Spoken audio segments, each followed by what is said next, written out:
Good day, Market Chameleons, and everyone joining us for the first time. Thanks for coming by and checking out the Market Chameleon webinar series. Before we get started, let's take a look at the shared disclaimer. Please be aware that neither Dimitri, Market Chameleon, or myself are registered investment advisors or a broker-dealer. If you're searching for investment advice, please reach out to a licensed professional. This webinar, as all our webinars and shows, are for informational purposes only concerning Market Chameleon tools and products. With that, one last look at the disclaimer, and let's welcome Dimitri Pargamonic to the stage. We'll be talking about option volume versus delta volume. How you doing, D? Good morning, Will. How are you? All right, I'll share your screen. There you go. And we have the Market Chameleon landing page there. We're ready to go. Good. Thanks, Will. Good morning, everyone. And today I think what we'll do is discuss the difference between option volume when we think about it in terms of contracts, and how can we take that option volume and then do a deeper analysis for more insights. So let me first go to an example that we could go over, and I'm going to navigate to Google. So let's just type in Google here. And we end up on the Google summary page. So when we start thinking about analyzing trading activity, trading volume, on the top level, we have this option volume, right? So here in Google, we have this total volume, option contracts, 205,200 contracts traded. And that itself, it's a top number, but it doesn't give us necessarily, very clear picture of what that trading volume entailed, because option contracts are different than the underlying stock, because there are different contracts on that have different expirations. They have different strikes. We have calls, we have puts. So the breakdown of that volume could be analyzed further. And some of that volume could be converted to what is the risk exposure of that contract. Okay.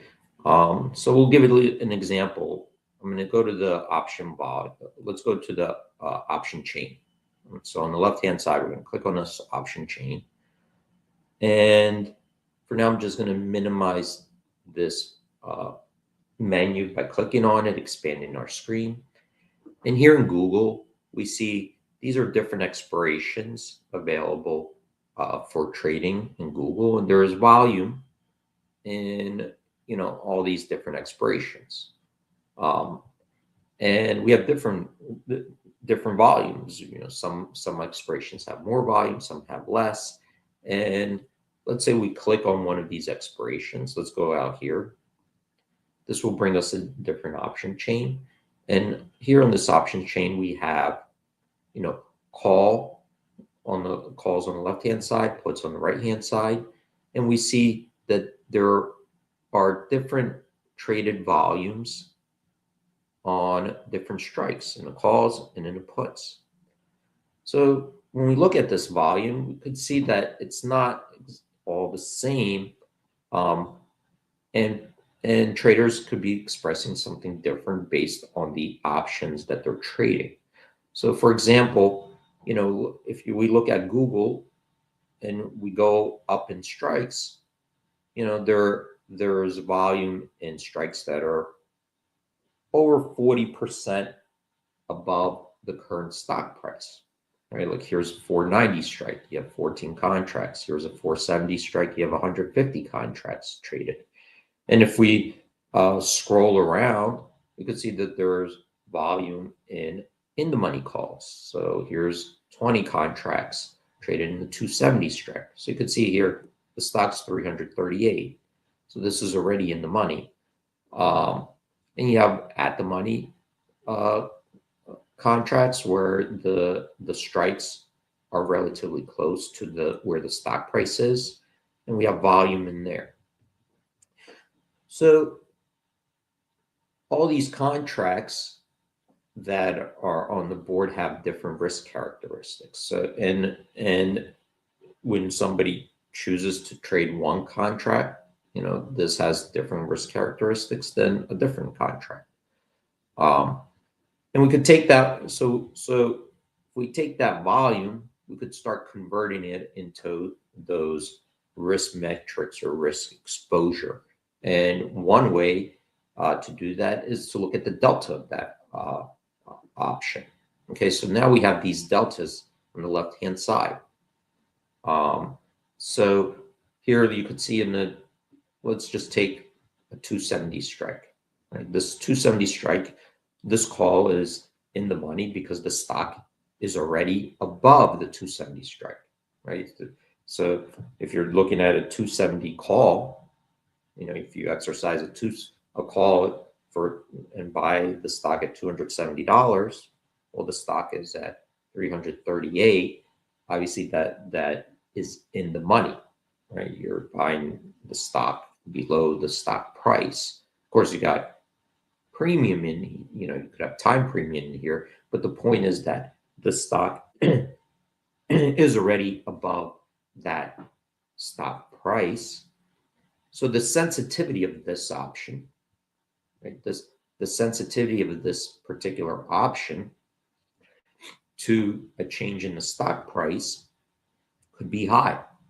So if we go over here, for example, the 270, it has a delta of 99, which is telling us that if the stock price increases by $1, this option is expected to increase in value by 99 cents. If the stock price, this price goes down by $1, then this option value is expected to decrease by 99 cents.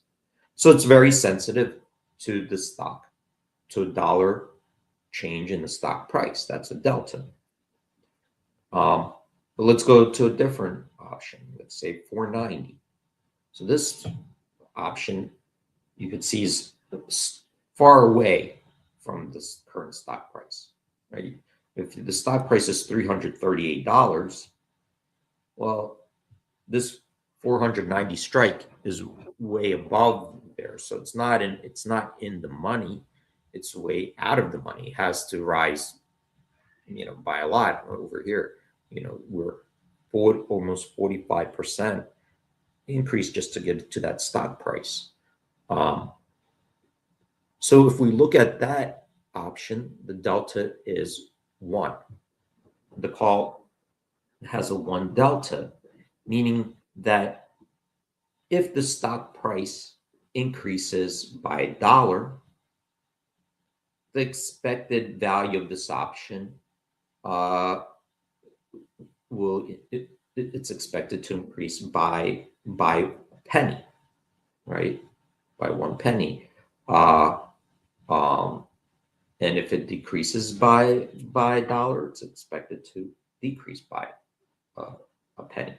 So you could see that the delta, right, the sensitivity of that option is much less than this one, right? So, and we have all these different option deltas, and so and this, by the way, it's rounded, so it could be 0.05. It's just rounded. So when we look at these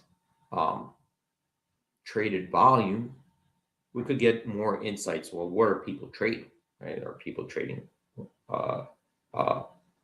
larger deltas, lower deltas? We could convert that volume, because if you're targeting an option that's, let's say, 490 strike, well, you're really targeting an option that is a tail, right? That has right now a lower probability of being in the money, right, than strikes that are closer to the stock price.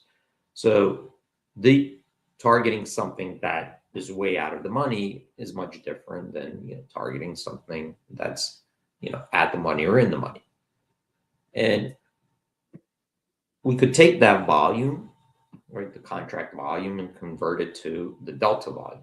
Well, how much delta exposure is happening in the marketplace? What kind of deltas are traders targeting? And by the same logic, we could look at the gamma and the vega of the options as well to see what type of vega people are traders targeting, or gamma exposure are traders targeting. So this allows us to look at the option volume and start converting into more details to get more insights how that volume, option contract volume, is distributed in terms of the option sensitivity. Okay. Now, the delta is of the option, lets us know the sensitivity of that option. How the order flows coming in is a little bit more difficult, because then we have to kind of make inferences. Are the orders coming into the market, right? Are they looking more at buying these options? What side are they coming in from, the buy side or sell side?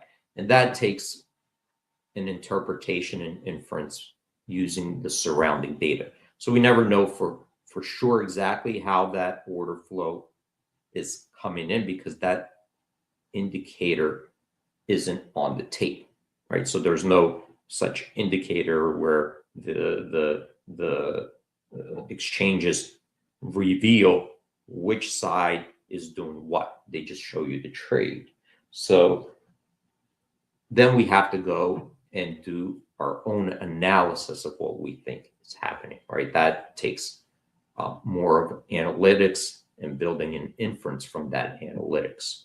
And that's where we would take the volume and try to convert that volume into delta volume and our inference of where we think that order flow is coming in from the buy or sell side.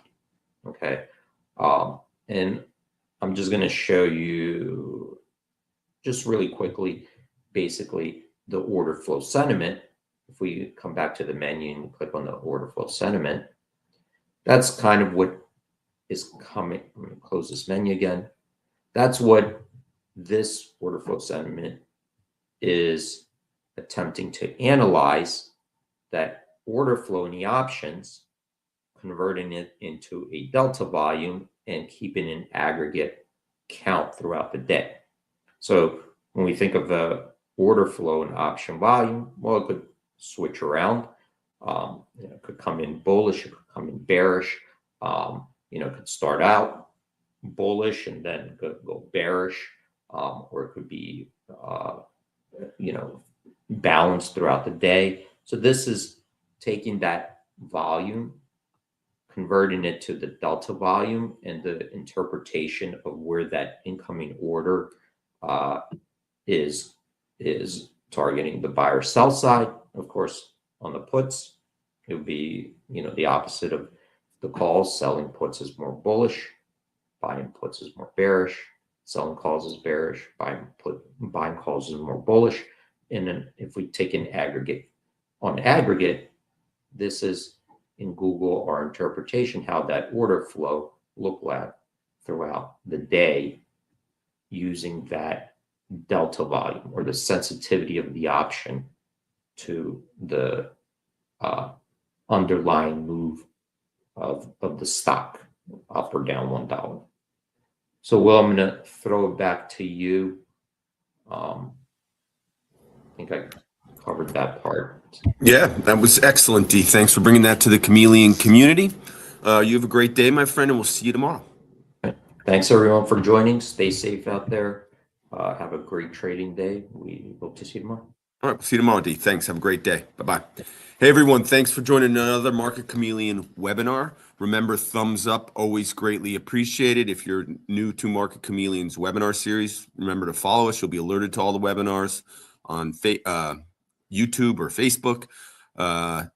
Remember, we have the webinar with Ryan from Options Robot today at 4:30. I forgot to mention, if anyone's who's on the chat now is not going to be able to attend the webinar, if you type in some symbols, I can have Ryan look at them and give him his opinion and things he may look to do. So I'll wait a couple more seconds for anyone to type in some symbols, and I'll put the link in again for Ryan's webinar on YouTube.